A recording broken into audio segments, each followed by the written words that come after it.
नमस्कार, सबको बहुत बहुत नमस्कार। और प्रश्नों की सीरीज में आज हम स्टार्ट कर रहे हैं इलेक्ट्रोकेमिस्ट्री वाला पार्ट, जो आपके 12th में दूसरा चैप्टर जो है ना इलेक्ट्रोकेमिस्ट्री, विद्युत रसायन। तो विद्युत रसायन यानी इलेक्ट्रोकेमिस्ट्री का सेकंड जो चैप्टर है ये अपना इलेक्ट्रोकेमिस्ट्री वाला, इसमें हम पहले करेंगे ऑब्जेक्टिव पर्सन, यानी इसमें ऑप्शनल वाले प्रश्न करेंगे, ऑप्शन वाले जिसके अंदर चार ऑप्शन दे रखे हैं और ये आपको एक उत्तर टिक करना है। और इन ऑप्शन के साथ है ना थोड़ा डिस्कस भी करेंगे इन प्रश्नों को, क्योंकि एग्जाम में जो है वो आपके क्या छोटे प्रश्न जो आएंगे एक एक नंबर के, इनमें से बन सकते हैं। बहुत सारी इंपॉर्टेंट प्रश्न है, इन थोड़ा आप ढंग से करना और आपके बहुत काम आएंगे बोर्ड एग्जाम के अंदर। अब देखो आज स्टार्ट करते हैं इसमें हम। और इस प्रश्नों में देखो सबसे पहले पहला क्वेश्चन देखो, पहला प्रश्न। और पहले प्रश्न में क्या है इसको देखें। पहला क्वेश्चन क्या है कि चार पृथक पृथक पर्क नलियों में भिन्न भिन्न लवणों के रंगहीन विलयन उपस्थित हैं। चार अलग अलग टेस्ट ट्यूब आपके पास और इनमें अलग अलग लवणों के विलयन उपस्थित है। इनमें कॉपर की छड़ डालते हैं तो डुबोने में कौन सा विलयन का रंग नीला हो जाएगा। नीला होने का मतलब है कॉपर जो है ना वो कॉपर +2 आयन के रूप में इस विलयन में आ जाए। और कॉपर +2 आयन के रूप में कब आएगा, जब कॉपर अपने इलेक्ट्रॉन त्यागेगा, यानी Cu से Cu+2 बनेगा, इलेक्ट्रॉन देने की प्रवृत्ति ज्यादा हो। और आपको पता है विद्युत रासायनिक श्रेणी में जो ऊपर हो ना उसकी नेचर क्या होती है, ऊपर जो उसकी नेचर क्या होती है, हमेशा इलेक्ट्रॉन देने की होती है। तो यानी इसके साथ वो साल्ट का सॉल्यूशन रखना है जिसको ये आराम से इलेक्ट्रॉन दे सके।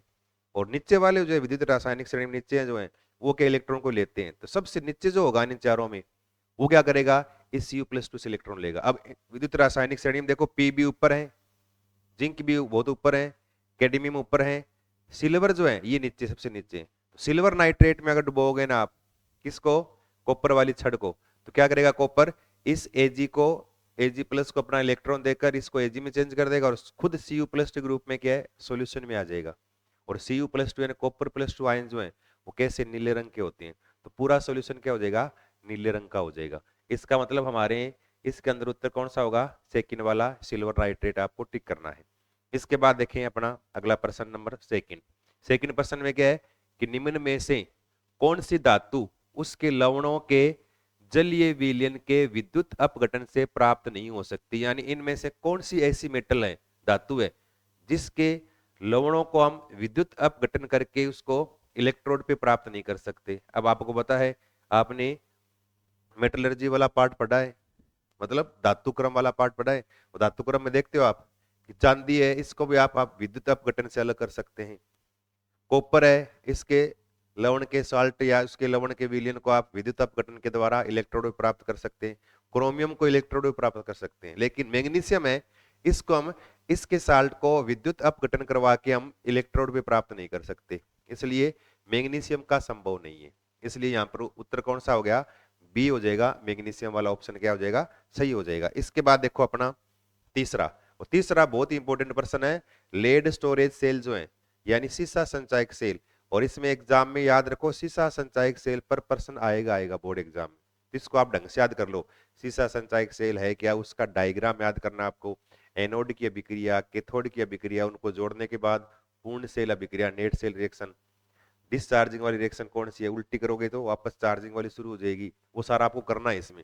अब क्या है, लेड संचायक सेल यानी मतलब सीसा संचायक सेल को आवेशित यानी चार्ज करने पर, जब इसको चार्ज करेंगे ना वापस, तो यानी इसकी सेल अभिक्रिया की यानी सेल रिएक्शन जो है इसकी जस्ट उल्टी रिएक्शन होगी।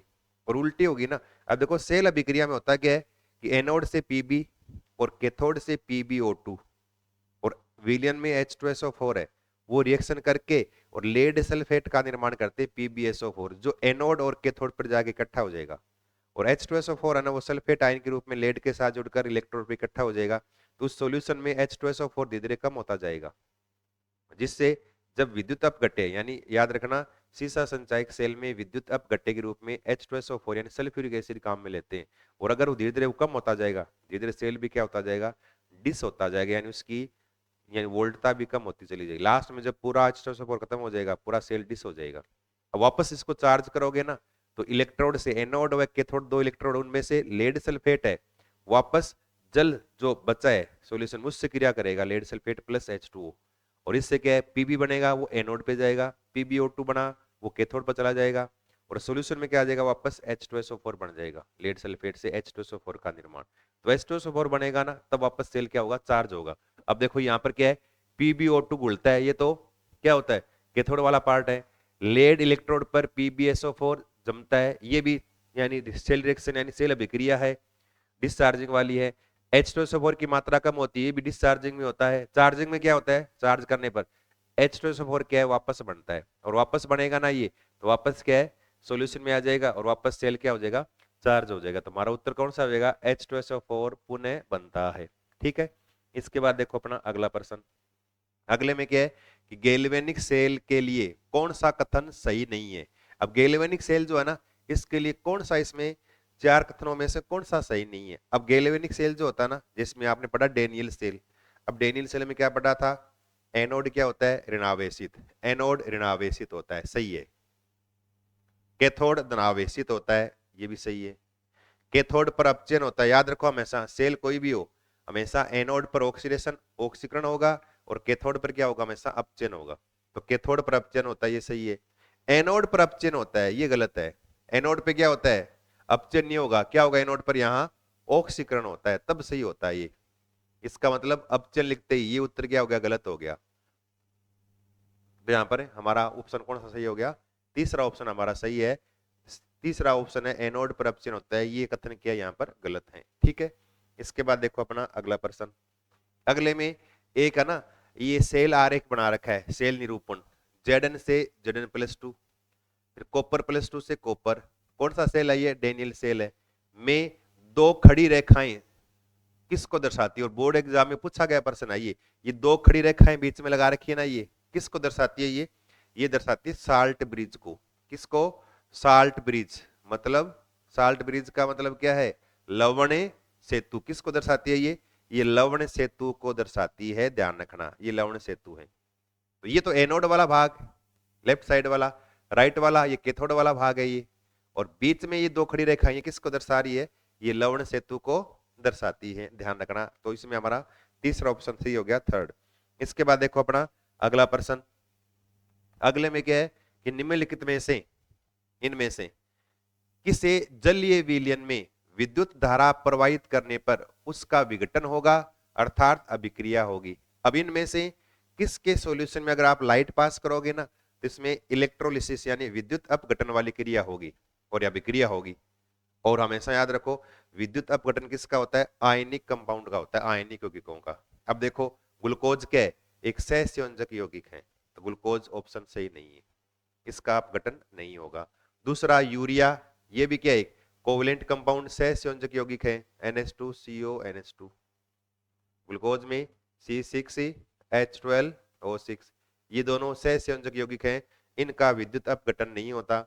इसी प्रकार से शर्करा है, शर्करा की नहीं होगा, C12H22O11 शर्करा का फॉर्मूला, ये भी एक सहसंयोजक कंपाउंड है, इसका भी नहीं होगा। सिल्वर नाइट्रेट है AgNO3, ये आयनिक यौगिक है, आयंस के रूप में टूट जाएगा Ag+ और NO3-, तो इसका होगा विद्युत अपघटन। यहाँ किसका होगा, चौथा ऑप्शन, चौथे का क्या होगा, विद्युत अपघटन। तो सही उत्तर कौन सा हो गया, फोर्थ वाला हो जाएगा, अपना सही वाला उत्तर हो जाएगा। ठीक है, इसके बाद देखो अपना अगला क्वेश्चन क्या है। अगले इस प्रश्न में गलित NaCl के विद्युत अपघटन से प्राप्त होता है। अब देखो दो बातें हैं, NaCl का विद्युत अपघटन दो प्रकार से होता है, एक होता है गलित यानी मेल्टन यानी मोल्टन स्टेट में। गलित का मतलब क्या होता है, यानी नमक को आपने गर्म करके उसको पिघला लिया, उस नमक में और कुछ मिला हुआ नहीं है, केवल NaCl ही है, वो तक गलित। और एक होता है जलीय NaCl।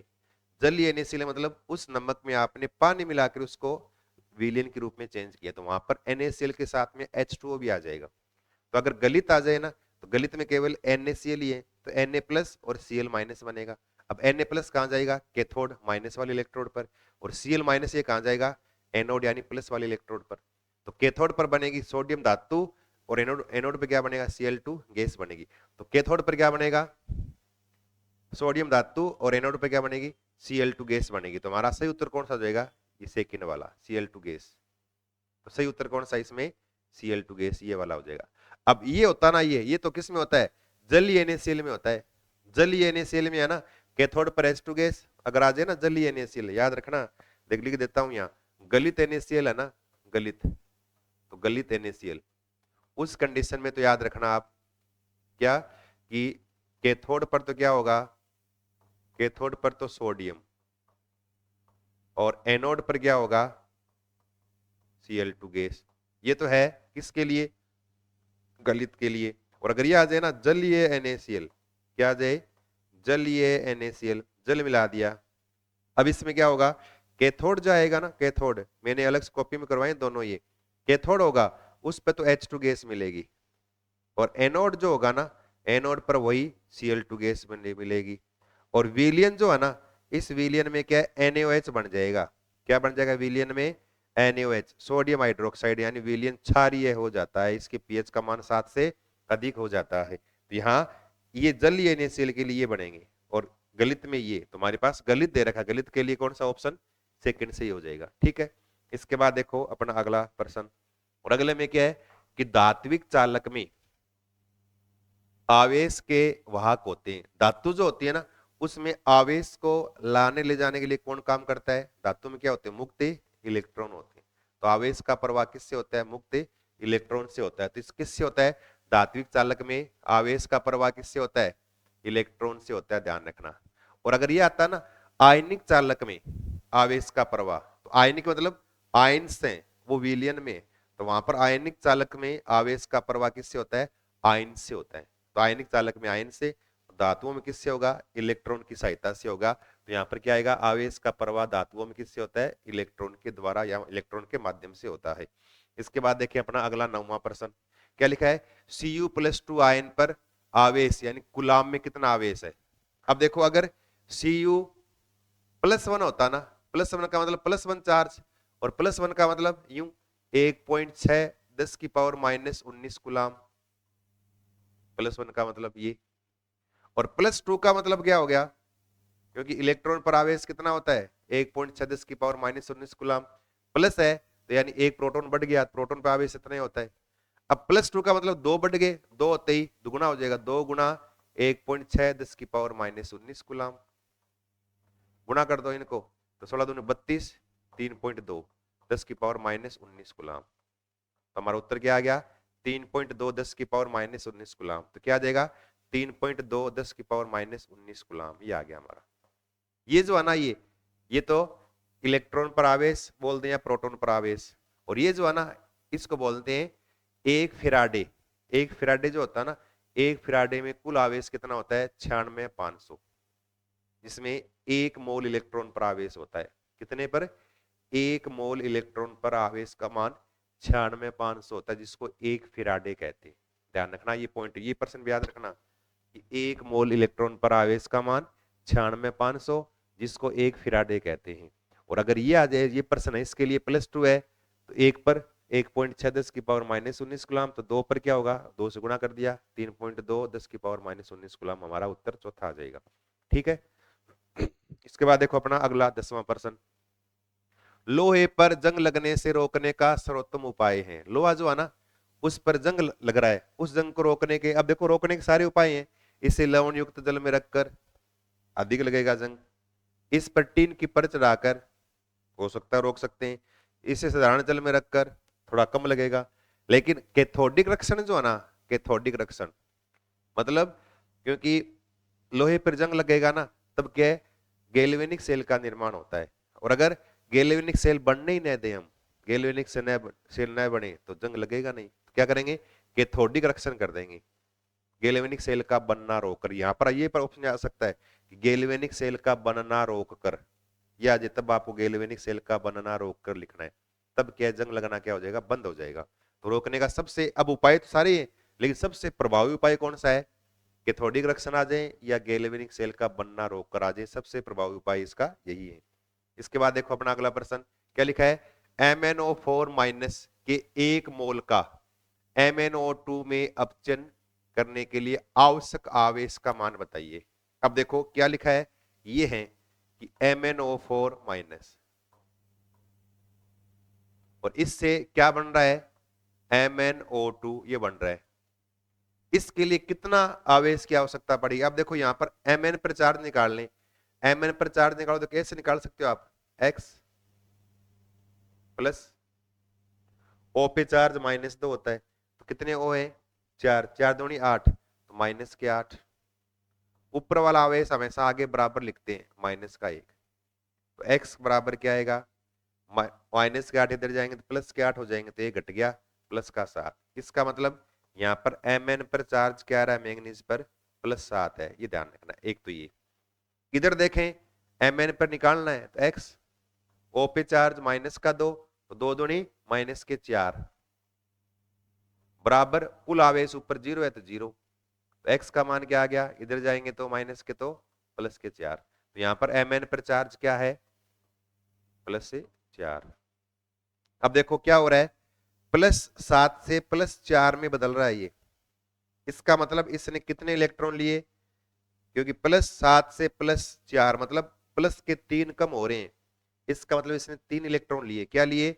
इसने 3 इलेक्ट्रॉन लिए। 3 इलेक्ट्रॉन लेने से +4 बन रहा है। अब 1 इलेक्ट्रॉन लेगा ना, तो इसके लिए हमेशा 1 फैराडे आवेश की आवश्यकता होगी। 1 इलेक्ट्रॉन लेगा 1 मोल इलेक्ट्रॉन के लिए, और 2 मोल इलेक्ट्रॉन लेगा तो 2 फैराडे विद्युत की आवश्यकता होगी, और अगर 3 फैराडे लेगा तो 3 मोल इलेक्ट्रॉन की आवश्यकता होगी। अब यहाँ 3 ले रहा है मतलब 3 इलेक्ट्रॉन, तो ये अगर ये 1 मोल है, इलेक्ट्रॉन भी 3 मोल हो जाएंगे। 3 मोल इलेक्ट्रॉन के लिए कितने? 3 फैराडे विद्युत की या 3 फैराडे आवेश की आवश्यकता होती है। कितनी? 3f। उत्तर हमारे पास क्या आ जाएगा? आवश्यक आवेश का मान 3 फैराडे आ जाएगा, 3 फैराडे, 3f। तो आपको थोड़ा देखना है ऐसे कि किस में कौन क्या बदल रहा है, तो कितना प्लस कम हो रहा है या प्लस बढ़ रहा है, उतना आप देख लो। कम ज्यादा हो रहा है, अंतर निकाल लो, उतने ही फैराडे आवेश की आवश्यकता होती है, उतना ही फैराडे आवेश बाहर निकल जाए। उल्टा कर देंगे तो इतने फैराडे आवेश बाहर निकल जाएगा। तो ध्यान रखना है, इस तरह से इस प्रश्न को करके देखना आपको। फिर देखो अपना अगला 11वां प्रश्न, 12वां। निम्न में से कौन सी अवस्था में विलयन की मोलर चालकता बढ़ेगी? मोलर चालकता जो है ना, वो कब बढ़ती है? तो याद रखना, एक पॉइंट आपको लिखाया मैंने, क्या लिखा है कि विलयन का तनुकरण यानी डाइल्यूशन। तनुकरण का मतलब उस विलयन में बाहर से पानी और मिला दे, और पानी और मिलाएंगे तो आयतन बढ़ेगा, पानी यानी विलयन की मात्रा बढ़ेगी, और बढ़ेगी ना, तब आयन एक दूसरे से क्या होंगे? दूर होंगे, और एक दूसरे आयन दूर होने से आयनों के बीच लगने वाला आकर्षण कम हो जाएगा, तो आयनों की गति पहले की तुलना में ज्यादा हो जाएगी। पहले तो क्या था, पास पास थे, अगर ये चले पीछे से खींच रहा था तो आयन का वेग कम हो रहा था, और अगर आयन का वेग कम, चालकता भी कम होती है। चालकता हमेशा आयन के वेग पर निर्भर करती है, आयन का वेग ज्यादा तेज दौड़ेगा, चालकता का मान ज्यादा होगा। पहले आयन पास पास थे, आकर्षित एक दूसरे कर रहे थे, बांध रखा बंधा हुआ था, आयन धीरे चल रहे थे, चालकता का मान कम। जो आपने पानी और मिलाया, डाइल्यूशन तनुकरण किया, तब आयन एक दूसरे से क्या हो गए? दूर दूर, क्योंकि पानी ज्यादा हो गया ना, तो एक दूसरे से दूर दूर हो गए, पतला विलीन हो गया। दूर दूर होने से लगने वाला आकर्षण कम हो गया, अब आयनों का वेग पहले की तुलना में बढ़ जाएगा, और आयनों का वेग बढ़ेगा, चालकता का मान क्या होगा? बढ़ेगा। तो याद रखना, मोलर चालकता बढ़ती है विलीन का तनुकरण करने पर, और तुल्यांकित चालकता का मान भी विलीन का तनुकरण करने बढ़ती है। लेकिन याद रखना, विशिष्ट चालकता यानी स्पेसिफिक कंडक्टेंस का मान तनुकरण करने पर घटता है। याद रखना, ये मोस्ट इंपोर्टेंट पॉइंट है कि तनुकरण करने से स्पेसिफिक कंडक्टेंस यानी विशिष्ट चालकता का मान घटता है। क्योंकि विशिष्ट चालकता क्या होती है कि एकांक आयतन में आयन जो है उनकी चालकता होती है, और पानी मिलाओगे तो एकांक आयतन, उसमें आयन दूर हटेंगे तो आयन कम हो जाएंगे, और आयन कम हो जाए चालकता का मान भी कम हो जाएगा। तो विशिष्ट चालकता घटती है, मोलर और तुल्यांकित चालकता क्या होती है? हमेशा बढ़ती है। तो क्या होगा, किस अवस्था में चालकता बढ़ेगी? किस अवस्था में बढ़ेगी? तनुता बढ़ाने पर। याद रखना, किससे? तनुता बढ़ाने पर क्या है? चालकता के मान में क्या होगी? हमेशा वृद्धि होती है, ध्यान रखना ये। फिर देखो अपना अगला 12वां प्रश्न। प्रतिरोध का व्युत्क्रम होता है, सबको पता है, 1/r बराबर क्या लिखते हो? सी। चालकता या लिखते हो जी, एक ही बात है ना? तो यानी क्या होगा? चालकता जी स्टार ऐसे, ये ना सी, चालकता जी स्टार तो है ना, चालक तो है ये जी, तो चालक तो मतलब इसको ये लिखा चालक तो, और एक लिखा है चालकता। तो याद रखना, चालकता जो होती है ना, आपकी किताब में इसको तो लिखा है विशिष्ट चालकता। क्या लिखा है इसको? विशिष्ट चालकता लिखा है। विशिष्ट चालकता को लिखा है चालकता यहाँ किताब में, और चालक तो है ना जी, इसको लिखा है चालकता, जो हम बोलते हैं ना जनरली, वो चालकता जी, यानी जिसको सी से लिखता हूं मैं जी। तो ये प्रतिरोध का व्युत्क्रम होती है, क्या होती है, चालकत्व बोल दे, चालकत्व। तो चालकत्व मतलब अपनी वाली चालकता, और चालकता यहाँ मतलब विशिष्ट चालकता है। थोड़ा सा ध्यान रखना, ये कई बार एग्जाम में भी आएगा और आप किताब में ये दे रखा है, इसलिए थोड़ा सा ये ध्यान रखना आपको। पुराने वाली किताब में क्या था, सीधा ही नाम था चालकता और विशिष्ट चालकता, तो कोई इसमें दिक्कत नहीं आती थी। लेकिन यहाँ पर देखो अब एनसीईआरटी वाले पैटर्न में इसको चालकता और इसको चालकता बोल दिया, थोड़ा ध्यान रखिए। इसके बाद देखो अगला, निम्नलिखित में से किसकी चालकता सबसे अधिक है। इन चारों धातुओं में चालकता का मान सबसे अधिक किसका है वो देखना है। तो सबसे अधिक किसका होता है पता है आपको, विद्युत की सबसे अच्छी चालक धातु होती है, क्या होती है, चांदी, सिल्वर, सिल्वर चांदी, ठीक है ना। तो सबसे अधिक चालकता का मान किसका है, चांदी यानी सिल्वर का होता है, सबको पता है। इसके बाद देखो किसी विलयन की चालकता का सूत्र है। अब देखो चालकता आ गया, इस चालकता का मतलब है विशिष्ट चालकता। इसका अर्थ क्या है, विशिष्ट चालकता। विशिष्ट चालकता का फॉर्मूला क्या लिखते हो, ऐसे लिखते हो ना आप यूं, कि पीछे पूरा आपने डिस्क्रिप्शन किया है। विशिष्ट चालकता जिसको कप्पा से लिखते हो आप, किससे लिखते हो, कप्पा, ऐसे कप्पा, के बड़ा सा के बराबर क्या लिखते हो, यूं। प्रेक्षित चालकता जिसको चालकता बोलते हैं ना आप, ये चालकता लिख दो या प्रेक्षित चालकता, है ना। इनटू सेल स्थिरांक, जिसको मैं एक्स से लिखता हूं, यहां सेल स्थिरांक को ऐसे जी से लिख देते, इस तरह अलग लिखते। अब प्रेक्षित चालकता जो होती है ना वो क्या होती है, 1/r प्रतिरोध का व्युत्क्रम और इनटू सेल स्थिरांक, सेल स्थिरांक। बताओ फॉर्मूला क्या हो गया, सेल स्थिरांक बटे आर किसकी होती है, विशिष्ट चालकता, या जिसको लिखा है चालकता का सूत्र। तो क्या होगा, सेल स्थिरांक बटे आर। तो हमारा सही उत्तर क्या हो जाएगा, ये सेल स्थिरांक बटे आर, क्या हो गया, सेल स्थिरांक बटे क्या आ गया, ये आर आ गया, ठीक है। जिसको कप्पा ले कप्पा ये, ठीक है। इसके बाद देखो अपना अगला 16वां प्रश्न। 16वें में क्या है, सामान्यतः सेल स्थिरांक किस पदार्थ के जलीय विलयन की चालकता माप पर ज्ञात करते हैं। यानी सेल स्थिरांक का मान कई बार जैसे अभी आपके आखिरी वाले एग्जाम के अंदर भी आया था कि जैसे केसीएल विलयन की इतनी चालकता है, इतनी सांद्रता है, इतना ओम प्राप्त हुआ प्रतिरोध का मान, उसी विलयन के लिए फिर इस चालकता का मान इतना है, तो प्रतिरोध इतना मिला, तो विशिष्ट चालकता निकालिए, मोलर चालकता निकालिए, प्रश्न आया था हाफ ईयरली में, तो वहां पर केसीएल दिया था। तो अगर सेल स्थिरांक निकालना हो ना तब क्या करते हैं हम, केसीएल का यूज करते हैं, किसका, केसीएल का। तो विलयन में अगर सेल स्थिरांक का मान पदार्थ के लिए ज्ञात करना हो तो किसका यूज करेंगे, केसीएल का यूज करते हैं सेल स्थिरांक ज्ञात करने के लिए, ध्यान रखना है। फिर देखो अगला अपना 17वां प्रश्न क्या है, कि किसी सेल अभिक्रिया की साम्य अवस्था पर सेल का विद्युत वाहक बल होता है। ध्यान रखना, ये साम्य अवस्था जो होती है ना, तो साम्य अवस्था पर हमेशा सेल का विद्युत वाहक बल क्या है, शून्य यानी जीरो हो जाता है। यानी सेल में कोई अभिक्रिया नहीं होती साम्य अवस्था पर, देखते हो आप। तो साम्य अवस्था पर क्या होगा, सेल का विद्युत वाहक बल क्या हो जाएगा, जीरो या शून्य हो जाता है साम्य अवस्था, याद रखना ही, ठीक है। इसके बाद देखो अगला, किसी स्वतः परिवर्तित अभिक्रिया के लिए साम्य स्थिरांक ई यानी सेल का विद्युत वाहक बल और डेल्टा जी यानी गिब्स मुक्त ऊर्जा का मान क्या होगा। तो याद रखना स्वतः प्रक्रम के लिए दो तीन बातें याद रखना आप, या थोड़ा सा आपके 11वीं क्लास का पार्ट भी है, स्वतः प्रक्रम के लिए या स्वतः परिवर्तिता लिख दे, एक ही बात है, स्वतः प्रक्रम लिख दे या स्वतः परिवर्तिता लिख दे, अपने आप रिएक्शन हो। इसके लिए देखो याद रखना डेल्टा जी है ना, गिब्स मुक्त ऊर्जा का मान हमेशा ऋणात्मक होना चाहिए। क्या होना चाहिए, गिब्स मुक्त ऊर्जा का मान हमेशा ऋणात्मक रहना चाहिए। डेल्टा एस एंट्रोपी परिवर्तन का मान हमेशा धनात्मक होना चाहिए स्वतः के लिए। एंट्रोपी परिवर्तन यहाँ दे नहीं लिखा लेकिन बता रहा हूं आपको, थोड़ा याद रखें, एंट्रोपी परिवर्तन का मान धनात्मक होता है। इसी प्रकार से सेल का विद्युत वाहक बल, ये क्या है, electromotive force of cell, cell का विद्युत वाहक बल जो है ना, इसका मान हमेशा धनात्मक होना चाहिए स्वतः के लिए। और इसी प्रकार से सेल स्थिरांक जो है ना, ये साम्य स्थिरांक क्या है, साम्य स्थिरांक, और साम्य स्थिरांक ये क्या होता है, उत्पाद बटे क्रिया कारक। उत्पाद ज्यादा बढ़ने चाहिए और उत्पाद ज्यादा बढ़ेंगे तो इसका मान हमेशा क्या आएगा, एक से क्या आएगा, ज्यादा आएगा, एक से हमेशा ज्यादा होना चाहिए। ये कंडीशन रहेगी साम्य अवस्था के लिए, या सॉरी इसकी स्वतः परिवर्तित अवस्था के लिए या स्वतः प्रक्रम के लिए। अब देखो क्या लिखा है, साम्य स्थिरांक का मान 1 से अधिक, साम्य स्थिरांक का मान 1 से अधिक ये होना चाहिए। दूसरा क्या लिखा है, ई मतलब सेल का विद्युत वाहक बल क्या हो, धनात्मक हो, पॉजिटिव हो। तो सेल का विद्युत वाहक बल क्या हो, यहाँ धनात्मक लिखना, इसने लिखा नहीं, धनात्मक हो। और गिब्स मुक्त ऊर्जा का मान हमेशा क्या है, ऋणात्मक होना चाहिए।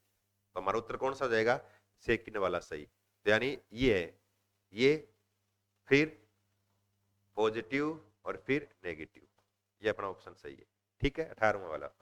फिर देखो मैंने बता दिया ये सारी तो चीजें थोड़ी आपको याद रखनी है। स्वतः यानी स्वतः परिवर्तित अभिक्रिया के लिए, अपने आप होने वाली अभिक्रिया के लिए। फिर देखो अगला, लवण सेतु में ये पोटेशियम नाइट्रेट का संतृप्त विलयन प्रयुक्त किया जाता है क्योंकि। अब देखो लवण सेतु जो होता है ना, जैसे आपने डेनियल से पढ़ा है, एनोड और कैथोड के बीच में आपने ऐसे यू आकार की ट्यूब लगा के उसमें आपने कहा कि इसमें इनर्ट साल्ट यानी अक्रिय लवण का विलयन भरते हैं, ये लिखा आपने। और अक्रिय लवण के रूप में ammonium nitrate, potassium nitrate, sodium nitrate, इनके सोल्यूशन को काम में लेते हैं। और यहाँ क्या लिखा है, पोटेशियम नाइट्रेट का सोल्यूशन काम में क्यों लेते हैं, कारण क्या है, ये लिखा है ना, प्रयुक्त किया जाता है क्योंकि, कारण क्या है इसका।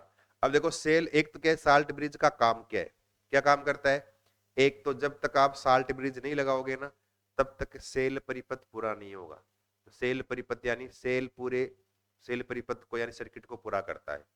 दूसरा, एनोड व कैथोड दोनों जो सॉल्यूशन, उन सॉल्यूशनों की ध्रुवता जीरो रखने के लिए, यानी उनमें कोई ध्रुवता प्लस माइनस चार्ज ना आए, विलयनों को उदासीन रखने के लिए लवण सेतु लगाते हैं। अगर चार्ज आ जाएगा तो सेल अभिक्रिया रुक जाएगी। ये दो मेन काम है। अब इन साल्ट का यूज क्यों करते हैं, sodium nitrate, potassium nitrate, ammonium nitrate क्यों करते हैं, क्योंकि जितना प्लस इधर जाएगा उतना माइनस वाले आयन इधर आएंगे। इसलिए आयनों का हमेशा वेग बराबर रहना चाहिए, जितना इधर आए एनोड में उतना क्या है कैथोड में आना चाहिए। तो हमेशा आयनों का वेग क्या होना चाहिए, हमेशा क्या रहना चाहिए, बराबर रहना चाहिए। इसका मतलब क्या हो गया, के प्लस और NO3 माइनस की गति लगभग क्या होती है, समान होती है। इसलिए क्या है, इसी का यूज किया जाता है। हेलो, हाँ सर, हुआ नहीं शायद, मैं पूछूंगा, हुआ नहीं, दिन में बात हुई।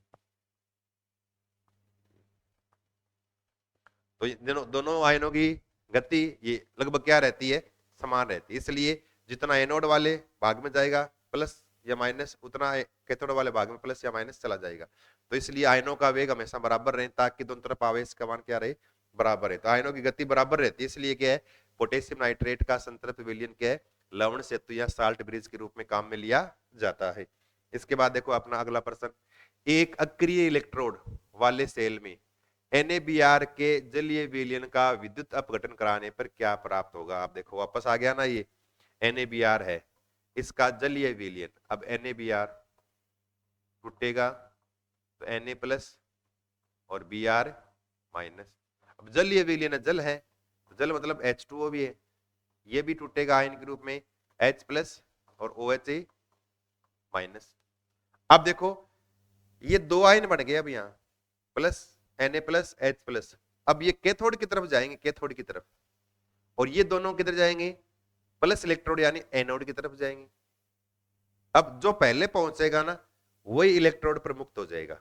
Na प्लस और H प्लस है, H प्लस क्या है, Na प्लस की तुलना में जल्दी पहुंचता है, इसका अपचन विभवान ज्यादा है। तो यानी क्या करेगा, ये तुरंत पहुंच जाएगा, और पहुंचेगा तो कैथोड पर क्या करेगा, जाके इलेक्ट्रॉन ले लेगा ये, और इलेक्ट्रॉन ले लेगा तो H प्लस इलेक्ट्रॉन लिया और क्या बना देगा, H2 गैस। इस तरह से H2 गैस बन गई। और कैथोड पर अब एनोड वाले भाग में क्या हुआ, एनोड, अब एनोड पर क्या दोनों भागेंगे ये भी, और इन दोनों में देखो यहाँ दो है, ये एक अकेला है, तो Br क्या है, इससे पहले पहुंच जाएगा OH से, और Br पहुंच जाएगा तो क्या करेगा, एनोड पर हमेशा ऑक्सीडेशन होता है, ऑक्सीकरण, इलेक्ट्रॉन निकालेगा ये, तो Br इलेक्ट्रॉन निकाल देगा इसे, और Br से क्या बन गया, Br2, क्या बन गया, Br2 बन गया। अब देखो क्या हुआ, कैथोड पर तो H2 गैस, एनोड पर Br2 मुक्त हो गया। अब सॉल्यूशन में क्या बाकी रह गया, देखो बाकी क्या रह गया, ये दोनों तो काम में आ गए, क्या बह गया, Na प्लस और OH माइनस बाकी रह गया। तो सॉल्यूशन में NaOH भी बन जाएगा साथ में, NaOH भी। इसका मतलब कैथोड पर H2 गैस, एनोड पर Br2 गैस और NaOH का सॉल्यूशन विलीन में रह जाएगा, तो यानी H2 Br2 और NaOH, तीसरा ऑप्शन सही हो जाएगा। ये बनेंगे NaBr का। अगर जलीय विलयन है तब ध्यान रखना, अगर होता ना गलित है तब क्या होता, गलित में ये बनता फिर Na प्लस जाता और Br2 जाता, ठीक है ना, तब ये जाता, ध्यान रखना ये।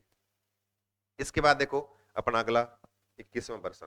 21 में क्या है, silver nitrate AgNO3, silver nitrate से 108 ग्राम चांदी मुक्त करने के लिए आवश्यक विद्युत आवेश कौन सा होगा। अब सिल्वर नाइट्रेट है ना, ये है AgNO3, अब AgNO3 में Ag प्लस है, इलेक्ट्रॉन लेगा और Ag ये इलेक्ट्रोड पर जाके मुक्त हो जाएगा, ये चांदी मुक्त होगी।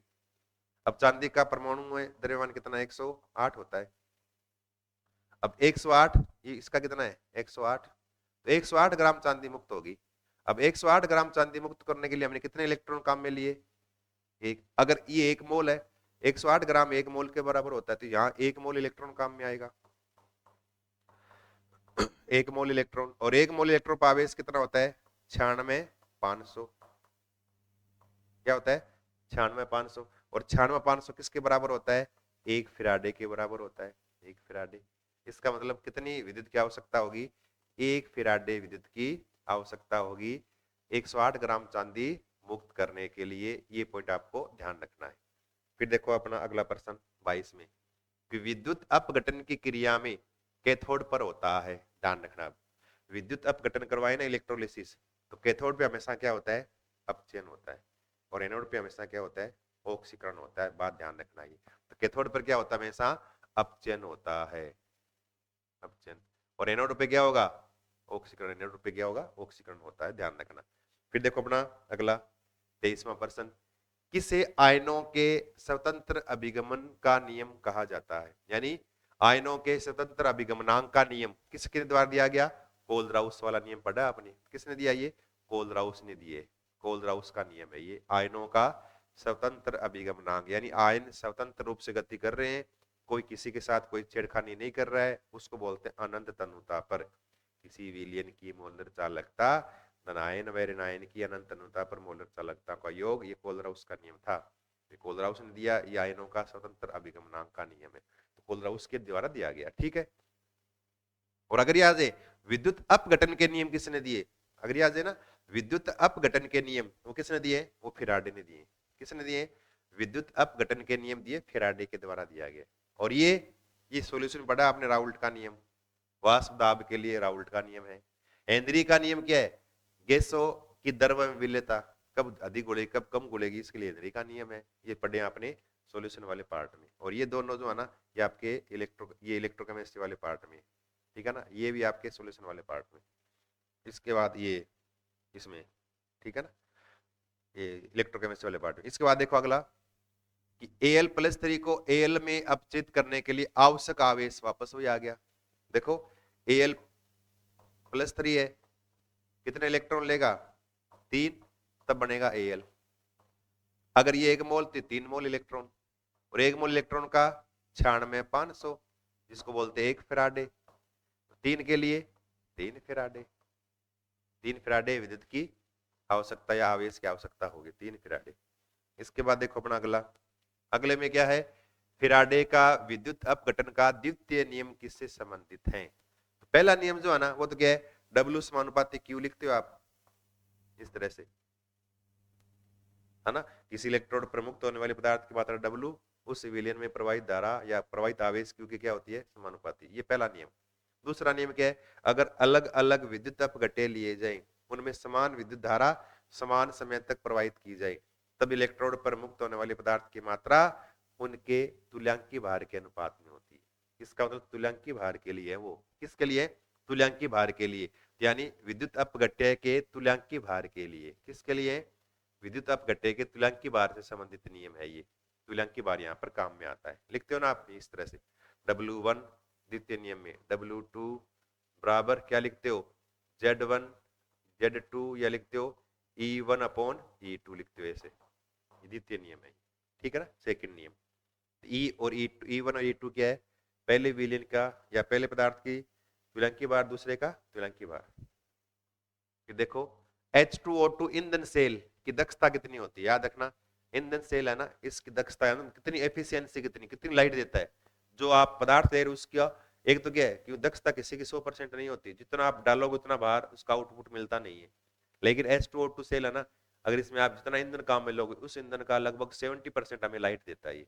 इसकी दक्षता कितनी है, 70%। कितनी होती है ईंधन सेल की दक्षता, कितनी है H2O2 सेल की, 70% यानी 70% होती है, ध्यान रखना।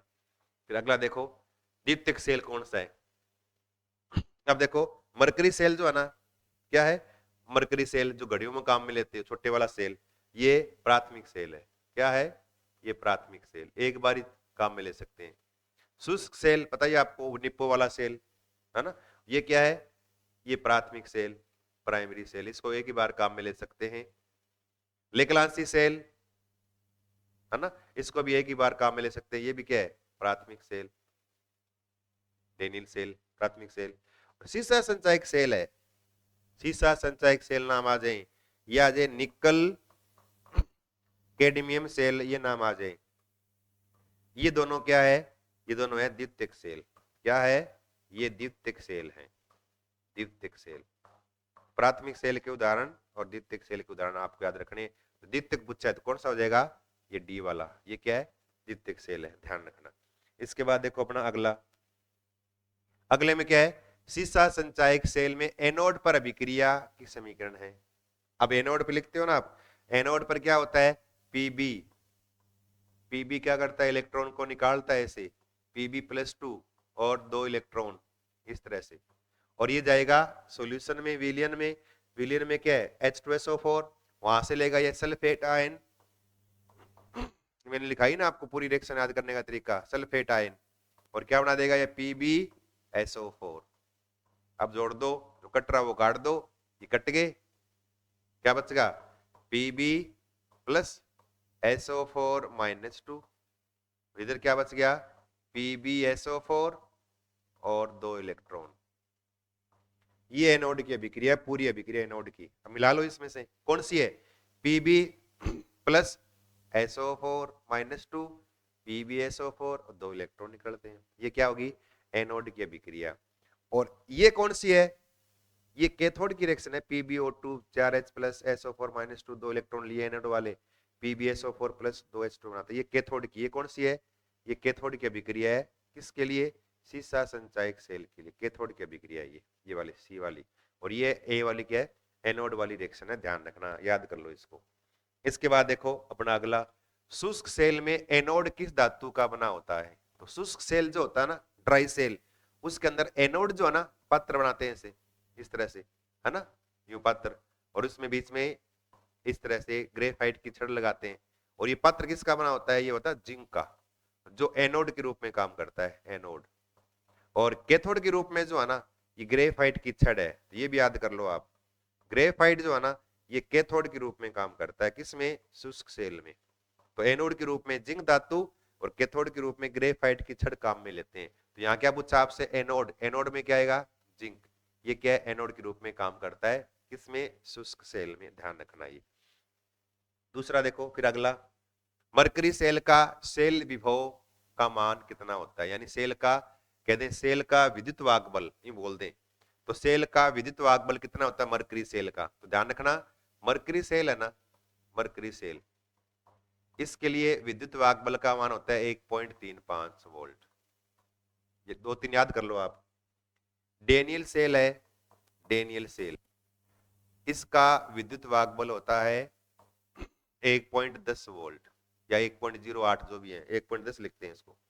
फिर तीसरा क्या है, शुष्क सेल, शुष्क सेल, इसका विद्युत वाहक बल होता है 1.5 वोल्ट। और एक सीसा संचायक सेल, सीसा संचायक सेल, इसका विद्युत वाहक बल होता है 2 वोल्ट, 2 वोल्ट।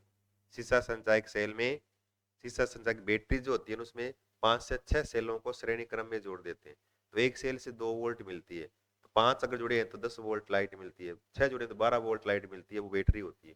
तो सेलों का समूह बैटरी कहलाता है। तो सेल जो है ना, सेल से 2 वोल्ट ही मिलती है। और अगर ये आ जाए ना, ये H2O2 सेल, इसके लिए 1.23 वोल्ट।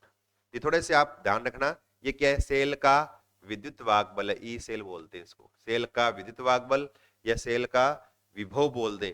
इसका मान किस सेल के लिए कितना है थोड़ा ध्यान रखना आपको। यहां पूछा मरकरी सेल का कितना आएगा, 1.35 वोल्ट होता है मरकरी सेल का, ध्यान रखना ये वाला। और ये किसका है, ये शुष्क सेल का है।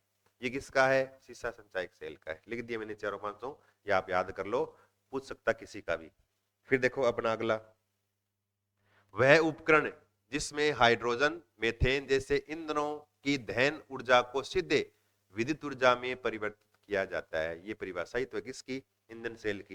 लिखा है ईंधन सेल में, ईंधन सेल में क्या है, अगर H2O2 सेल है इसका मतलब उसमें ईंधन के रूप में हाइड्रोजन गैस और ऑक्सीजन गैस को काम में लेते हैं, वो ईंधन सेल है। ऐसे ही H2O2 की जगह आप अन्य ईंधन काम में ले सकते हैं, जैसे लिखा ना मेथेन है, क्या लिखा है, मेथेन है, हाइड्रोजन है। इन ईंधनों को लेके इलेक्ट्रोड के ऊपर प्रवाहित करते हैं और इलेक्ट्रोड पर इनके दहन से या इलेक्ट्रोड पर इनकी क्रिया से क्या बनती है, रासायनिक ऊर्जा से क्या है, विद्युत ऊर्जा का क्या होता है, रूपांतरण, यानी चेंज होती है, तो विद्युत ऊर्जा में प्राप्त करते हैं। तो वो किस में आता है, ईंधन के दहन से प्राप्त होने वाली लाइट, जिसको बोलते हैं ईंधन सेल। तो ये क्या है, ईंधन सेल के लिए, किसके लिए, ये ईंधन सेल है। क्या ये ईंधन सेल की सहायता से ये सब होता है, ईंधन सेल आएगा इसके अंदर ऑप्शन में। फिर देखो अपना अगला, अगले में क्या है, अपने विद्युत रासायनिक तुल्यांक के बराबर मात्रा में जमा करने के लिए 1 एम्पीयर धारा कितने समय तक प्रवाहित करनी पड़ेगी। अब देखो ये कौन सा है, ये फेराडे का विद्युत अपघटन का पहला नियम है। क्या है, फेराडे का विद्युत अपघटन का पहला नियम, जो देखो ये W समानुपाती Q लिखते हो आप, W बराबर करोगे तो ZQ, और Q बराबर क्या लिखते हो आप, I गुणा T, ऐसे लिखते हो, आवेश बराबर धारा इंटू टाइम, और यहां लिख दें W बराबर तो ZIT। ये क्या है, फेराडे का विद्युत अपघटन का पहला नियम है, फर्स्ट नियम, पहला नियम है ये, फर्स्ट विद्युत अपघटन का। अब क्या लिखा है, जब अब ये Z जो है ना, इस Z को बोलते हैं, क्या बोलते हैं, विद्युत रासायनिक तुल्यांक। ये क्या है, विद्युत रासायनिक तुल्यांक है।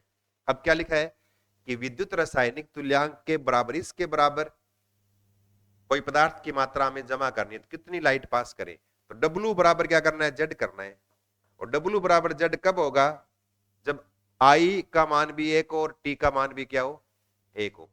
इसका मतलब I क्या है, धारा एम्पियर में कितनी हो, 1 एम्पियर धारा हो, और T क्या है, टाइम, टाइम सेकंड में, सेकंड भी क्या हो, 1 हो। तो 1 एम्पियर की धारा को 1 सेकंड तक अगर प्रवाहित करेंगे विलयन में, तब इलेक्ट्रोड पर मुक्त होने वाली पदार्थ की मात्रा जो है वो उसके विद्युत रासायनिक तुल्यांक के बराबर होती है। इसका मतलब कितनी लाइट पास करनी पड़ेगी हमें, 1 सेकंड तक लाइट पास करनी पड़ेगी 1 एम्पियर की धारा को। कितने की, एक लिखा ना, 1 एम्पियर की धारा को कितने सेकंड तक प्रवाहित करना पड़ेगा, 1 सेकंड तक पास करना पड़ेगा। तो हमारा उत्तर क्या आएगा इसमें, सी वाला पहला, ये सी वाला है, 1 सेकंड है, ठीक है। इसके बाद देखो अपना अगला 33वां, सीसा संचायक सेल के निरावेशन की समीकरण लिखिए। सीसा संचायक सेल है ना, इसकी डिस्चार्जिंग रिएक्शन क्या है। अब देखो चार्जिंग और डिस्चार्जिंग आप याद ही कर लो, ये भूल मत जाना। देखो एनोड वाली रिएक्शन ये लिखी ना आपने, लिखेगा नहीं है तो ना, एनोड वाली लिखे देखो ऐसे, अभी लिखी पीछे एनोड वाली, पूरी लिखने की आवश्यकता नहीं, एक बार में थोड़ा लिख रहा हूँ शॉर्ट में ऐसे ही, Pb प्लस SO4 -2, और इससे क्या बन गया, PbSO4 प्लस 2 इलेक्ट्रॉन। ये तो एनोड की थी, ये अलग कर दिया मैंने, एनोड की है, ठीक है, बाद में इसको जोड़ेंगे हम। कैथोड जो होता है ना, कैथोड पर होता है PbO2, और ये टूटता है पहले, टूटेगा ना तो Pb+4 बनाएगा, क्योंकि O पे चार्ज -2 होता है, 2 O है, तो माइनस के 2 दूनी 4 हो गए, तो यहाँ प्लस के 4 करने पड़ेंगे आपको। अब Pb+4 है ना, अब ये सल्फेट आयन ले नहीं सकता, इसको +2 में चेंज करना है, तो क्या करेगा, ये एनोड से आए हुए 2 इलेक्ट्रॉन ले लेगा, ये वो लेते ही Pb+4 से क्या बन गया, Pb+2 बन गया। अब ये सल्फेट आयन ले सकता है, तो क्या करेगा, अब ये सल्फेट आयन ले लेगा, Pb+2 ले लेगा, सल्फेट आयन SO4 -2, तो क्या बन गया, PbSO4 बन गया, हो गया। अब ये बच गया O-2, इसका क्या करें, तो O-2 है ना, ये क्या करेगा, विलियन में क्या है, H2SO4 है, और H2SO4 में सल्फेट तो यहाँ आ रहा है, H+ आयन बच गए, ये H+ आयन जो है ना, ये ये ले लेगा, कौन ले लेगा, ये वाला O लेते ही ये बना देगा 2H2O, और इनको जोड़ दो, और जोड़ दोगे ना, जो कट रहा है वो काट दो, ये कैथोड की अभिक्रिया आ जाएगी। किसकी आएगी, ये कैथोड की रिएक्शन आएगी। देखो कट क्या रहा है, +4 से +4, +2 से +2, -2 से ये -2, और कुछ कट रहा है, नहीं कट रहा। इधर तक क्या बच गया, PbO2 प्लस क्या बच गया, 2 electron plus SO4 -2 plus 4H plus, और इससे क्या बन रहा है, PbSO4 प्लस 2H2O। ये कैथोड की अभिक्रिया किसकी आ गई, ये कैथोड की अभिक्रिया आ गई। और पूर्ण सेल अभिक्रिया में एनोड व कैथोड को हम जोड़ के लिखते हैं। अब एनोड वाली वही ऊपर लिखी है मैंने, कैथोड दोनों को जोड़ दो, और जोड़ोगे देखो, इस लेफ्ट वाले को जोड़ दो, राइट वाले को जोड़ दो। अब देखो इसको मैं जोड़ रहा हूं, यहीं से जोड़ रहा हूं, देखना एक बार, इधर वाले में Pb प्लस, अब देखो इधर 2 इलेक्ट्रॉन है, इसमें इधर 2 इलेक्ट्रॉन है, ये कैंसिल हो जाएंगे, ये तो ठीक है ना, ये कैंसिल कर दिया मैंने। Pb PbO2,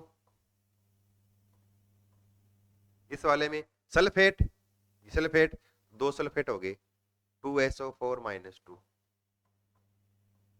प्लस, यहां तो पूरा हो गया, यहां क्या बचा है, 4H प्लस,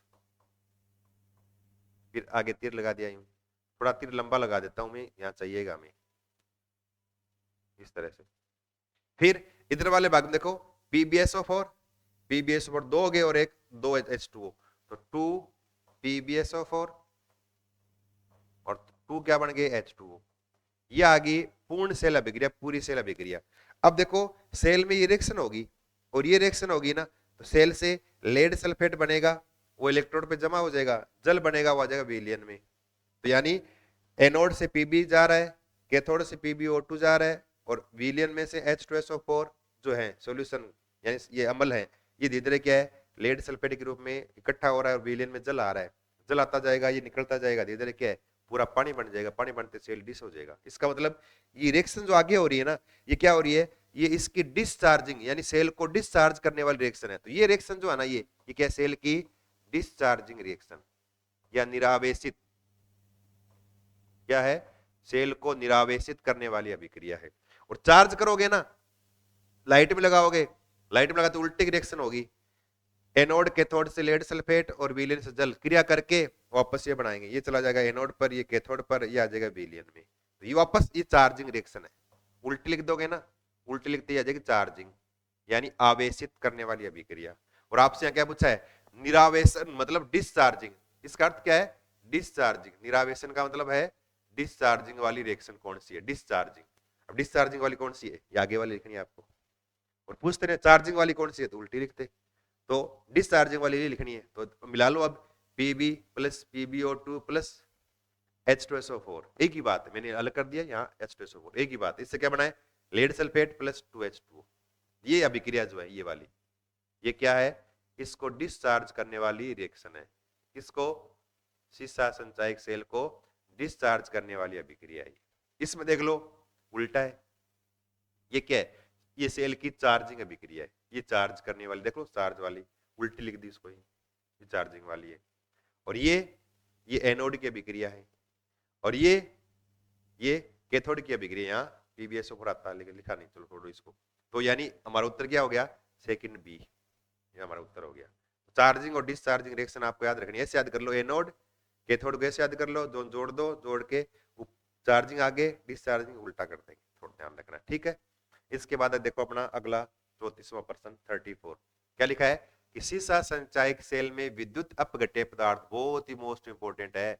सीसा संचायक सेल में एनोड के रूप में Pb के साथ ले, यानी एंटीमनी भरा होता है, एंटीमनी के 2 इलेक्ट्रोड होते हैं, एक के बीच में Pb भरा होता है वो एनोड, एक के बीच में PbO2 भरा हुआ होता है वो कैथोड के रूप में काम करता है। और इन दोनों को डुबोते किसमें, H2SO4 के सॉल्यूशन में डुबोते हैं। यहाँ पर H2SO4 है ना, सल्फ्यूरिक एसिड, क्या है, सल्फ्यूरिक एसिड जो है ये क्या है, विद्युत अपघट्य के रूप में काम करता है। तो कई बार आता है सीसा संचायक सेल में विद्युत अपघट्य के रूप में किसको काम में लेते हैं, H2SO4 को काम में लेते हैं। या जगह लेड स्टोरेज सेल में, ऐसे इंग्लिश में लिखा हुआ जाएगा। तो किसको H2SO4 का यूज करते हैं, किसमें, सीसा संचायक सेल में विद्युत अपघटय के रूप में, ध्यान रखना ये। और अगर ये आ जाए तो शुष्क सेल में विद्युत अपघटय के रूप में क्या काम में लेते हैं, देख लो, लिख लो, यूं 2 दिन लिखा देता हूं मैं। देखो ऐसे, एक तो देखो डेनियल, एक तो क्या है डेनियल, डेनियल सेल में तो इलेक्ट्रोड डुबोते हैं, है ना, तो जिंक वाले को जिंक सल्फेट में और कॉपर वाले को कॉपर सल्फेट में, ये ध्यान रखना है। दूसरा क्या है, देखो सेकंड, शुष्क सेल, और शुष्क सेल में विद्युत अपघटय के रूप में क्या है, पूरा लिखूं क्या, शुष्क सेल, शुष्क सेल, इसमें विद्युत अपघटय के रूप में क्या लिखा था, अमोनियम क्लोराइड प्लस ZnCl2 काम में लेते हैं, इसका गाढ़ा पेस्ट काम में लेते हैं शुष्क सेल में। और इसी प्रकार से सीसा संचायक सेल है, इसमें किसको काम में लेते हैं, सीसा संचायक सेल में यहाँ H2SO4 काम में लेते हैं विद्युत अपघटय के रूप में। और इसी प्रकार से H2O2 सेल में यहाँ पर KOH क्षार या अम्ल काम में लेते हैं, अम्ल भी काम में ले सकते हैं और क्षार भी काम में ले सकते हैं विद्युत अपघटय के रूप में। तो याद रखना आपको, किसमें किसको विद्युत अपघटय के रूप में काम में लिया जाता है, याद कर लो आप ये, ठीक है। इसके बाद देखो अपना अगला 35, मानक अपचन विभव ABC धातुओं के दिए गए हैं 0.5 वोल्ट, -3 वोल्ट, -1.2 वोल्ट, इन धातुओं की अपचायक क्षमता। अब याद रखना, क्या याद रखना है कि जिस धातु के लिए अपचन विभव के मान जितने ज्यादा माइनस में होंगे ना, वह उतना ही ज्यादा अपचायक होगा, ये पॉइंट याद कर लो। क्या है, जिस धातु के लिए अपचन विभव का मान जितना अधिक ऋणात्मक, वह उतना ही अधिक अपचायक होता है। अब बताओ सबसे अधिक माइनस किसका है, -3, किसका है, बी का, सबसे अधिक अपचायक तो बी होगा। उससे कम -1.2 सी, और उससे कम क्या होगा 0.5 यानी ए।